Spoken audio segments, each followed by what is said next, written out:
नमस्कार. आजच्या या सखोल विश्लेषणात आपण एका अत्यंत महत्त्वाच्या विषयावर चर्चा करणार आहोत.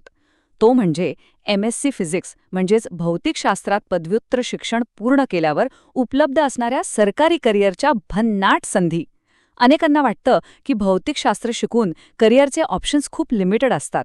पण खरंच असं आहे का? आज आपण हेच पाहणार आहोत की सरकारी क्षेत्रात किती अफाट आणि रोमांचक संधी वाट पाहत आहेत. चला तर मग थेट सुरू करूया. MSc फिजिक्सनंतर फक्त एकच मार्ग आहे का? असा प्रश्न अनेकदा विचारला जातो. समाजात एक रूढ समज आहे की फिजिक्समध्ये उच्च शिक्षण घेतलं की एकतर आयुष्यभर फळ्यासमोर उभं राहून शिकवा किंवा एखाद्या बंदिस्त प्रयोगशाळेत कायमचं अडकून पडा. पण थांबा, हे वास्तव अजिबात नाहीये. सरकारी क्षेत्रात अशा अनेक डायनॅमिक संधी आहेत ज्या बुद्धिमत्तेला थेट आव्हान देतात. आणि हो, देशाच्या प्रगतीत खऱ्या अर्थाने आणि सक्रियपणे योगदान देण्याची संधीही देतात. तर आजच्या या सादरीकरणाची रूपरेषा अगदी सोपी आणि स्पष्ट आहे. 1. संशोधन आणि नवोपक्रम भूमिका. 2. संरक्षण आणि तांत्रिक ऑपरेशन्स. 3. अध्यापन आणि नागरी सेवा. 4. या सर्व क्षेत्रांसाठी आवश्यक असणाऱ्या महत्त्वाच्या प्रवेश परीक्षा. आणि शेवटी 5. आवड आणि व्यवसायाची योग्य सांगड. चला तर मग आपल्या पहिल्या विभागाकडे वळूया. विभाग 1. संशोधन आणि नवोपक्रम म्हणजेच रिसर्च अँड इनोव्हेशनमधील भूमिका. आता विचार करा, DRDO, इस्रो, बार्क आणि CSIR ह्या नुसत्या संस्था नाहीत, तर भारताच्या वैज्ञानिक प्रगतीची इंजिनं आहेत. या ठिकाणी सायंटिस्ट किंवा रिसर्च फेलो म्हणून काम करणं हे किती अभिमानास्पद असेल, नाही का? या क्षेत्रातील हे सर्वात प्रतिष्ठित जॉब्स मानले जातात. एक रंजक गोष्ट अशी की DRDO सारख्या संस्था जेव्हा प्रगत क्षेपणास्त्र आणि बॅलिस्टिक प्रणाली विकसित करतात, तेव्हा त्यांना तिथे फिजिक्स एक्सपर्ट्सचीच गरज असते. थोडक्यात सांगायचं तर राष्ट्राची सुरक्षा आणि अंतराळ मोहिमांचं यश हे याच तज्ज्ञांच्या हातात असतं.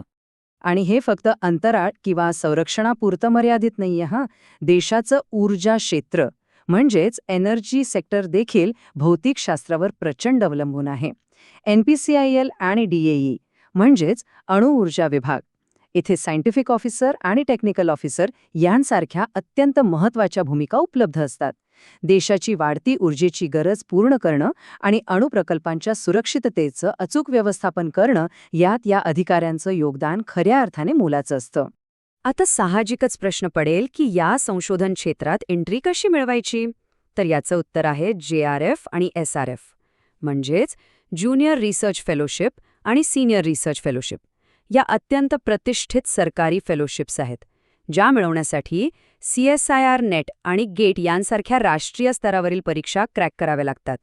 सरकारी रिसर्चमध्ये जर एक लांबलचक आणि यशस्वी इनिंग खेळायची असेल तर या फेलोशिप्स म्हणजे एक भक्कम पाया आहेत.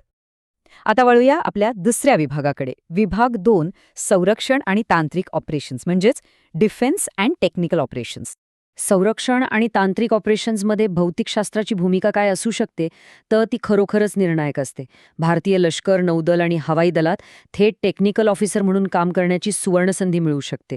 याशिवाय भारतीय हवामान विभाग जेव्हा चक्रीवादळांचा मागोवा घेतो किंवा हवामानाचा अचूक अंदाज वर्तवतो, तेव्हा ते फिजिक्समधील फ्लुइड डायनामिक्सच्या तज्ज्ञांवरच विसंबून असतात. आणि हो, BSNL व ECIL सारख्या संस्थांमध्ये टेलिकॉम आणि टेक्निकल स्टाफ म्हणूनही महत्त्वपूर्ण योगदान देता येतच. या मोठ्या संस्थांच्या व्यतिरिक्त देशभरातील सरकारी प्रयोगशाळा आणि विद्यापीठांचं दैनंदिन वैज्ञानिक कामकाज सुरळीत चालण्यासाठी कुशल तज्ज्ञांची सतत गरज असते. तिथे प्रयोगशाळा सहाय्यक आणि वैज्ञानिक सहाय्यक अशा अत्यंत गरजेच्या आणि भक्कम तांत्रिक भूमिका उपलब्ध असतात. देशात चालणाऱ्या मोठ्या संशोधनांचा पाया मजबूत ठेवण्याचं काम या पडद्यामागच्या भूमिकांमधूनच अगदी चोख बजावलं जातं. यानंतर आपण वळूया तिसऱ्या महत्त्वपूर्ण विभागाकडे. विभाग 3. अध्यापन आणि नागरी सेवा म्हणजेच टीचिंग अँड सिव्हिल सर्व्हिसेस. इथे 2 अतिशय प्रभावशाली मार्ग आहेत. एका बाजूला आहे तो आपला शैक्षणिक मार्ग. महाविद्यालयात असिस्टंट प्रोफेसर किंवा शाळेत विज्ञान शिक्षक म्हणून काम करण्यासाठी UGC नेट किंवा सेट परीक्षा उत्तीर्ण होणं आवश्यक आहे. आणि दुसऱ्या बाजूला आहे प्रशासकीय मार्ग. IAS, IPS, IFS, UPSCच्या मुख्य परीक्षेत भौतिकशास्त्र हा पर्यायी विषय घेऊन या सर्वोच्च प्रशासकीय पदांपर्यंत सहज पोचता येतं. विचार करा, धोरण निर्मितीत थेट सहभाग आणि भौतिकशास्त्रातून मिळणारी विश्लेषणात्मक विचारसरणी ती प्रशासनात अक्षरशः गेम चेंजर ठरू शकते. आता बघूया आपला चौथा विभाग. विभाग 4. महत्त्वाच्या प्रवेश परीक्षा. आत्तापर्यंत आपण ज्या सुवर्ण संधींची चर्चा केली त्यांचे दरवाजे उघडणाऱ्या मास्टर कीज म्हणजेच या प्रवेश परीक्षा CSIR NET, GATE, UPSC, BARC exam आणि DRDO सेट. आपल्याला नेमक्या कोणत्या क्षेत्रात जायचे ते ठरवल्यानंतर यापैकी अचूक परीक्षेला टार्गेट करणं ही सर्वात महत्त्वाची पहिली पायरी आहे. योग्य दिशा आणि जिद्दीने या परीक्षा पास केल्या की मग या सगळ्या प्रतिष्ठित भूमिका आपलीच वाट पाहत आहेत. आणि आता शेवटचा टप्पा, विभाग 5, आवड आणि व्यवसायाची सांगड. या संपूर्ण विश्लेषणाचं सार आपण अगदी साध्या 3 पायऱ्यांमध्ये समजू शकतो. उमेदवारांनी फक्त स्वतःची आवड ओळखायची आहे. पायरी पहिली, जर रिसर्च आणि इनोव्हेशनची म्हणजेच नवीन काहीतरी शोधण्याची आवड असेल तर थेट DRDO, इस्रो किंवा बार्कला टार्गेट करा. पायरी दुसरी, जर ज्ञानदानाची, शिकवण्याची मनापासून आवड असेल तर प्रोफेसर होण्यासाठी नेट किंवा सेट परीक्षांवर फोकस करा. आणि पायरी तिसरी, जर सिस्टीममध्ये जाऊन प्रशासन चालवण्याची आणि धोरण राबवण्याची इच्छा असेल तर UPSCची जोरदार तयारी सुरू करा. आवडीनुसार प्रोफेशन निवडलं की करिअरचा प्रवास एकदम सुपरहिट होतो हे नक्की. विश्वाचे नियमन भौतिकशास्त्राद्वारे होते, पण हे ज्ञान पुढे कोणत्या सरकारी क्षेत्राला आकार देण्यास मदत करेल हा प्रश्न आता स्वतःला विचारण्याची वेळ आली आहे. फिजिक्सचं ज्ञान फक्त जाडजूड पुस्तकांपुरतं मर्यादित नाहीये. देशाचं संरक्षण, ऊर्जा, अंतराळ आणि संपूर्ण प्रशासन चालवण्याची ताकद या विषयात आहे. आता हे आपल्याला ठरवायचंय की या अफाट ज्ञानाचा वापर देशासाठी कोणत्या माध्यमातून करायचा आहे. आजच्या या सादरीकरणामुळे सरकारी क्षेत्रातील करिअरचे विविध मार्ग नक्कीच अधिक स्पष्ट झाले असतील. पुढील वाटचालीसाठी खूप खूप शुभेच्छा.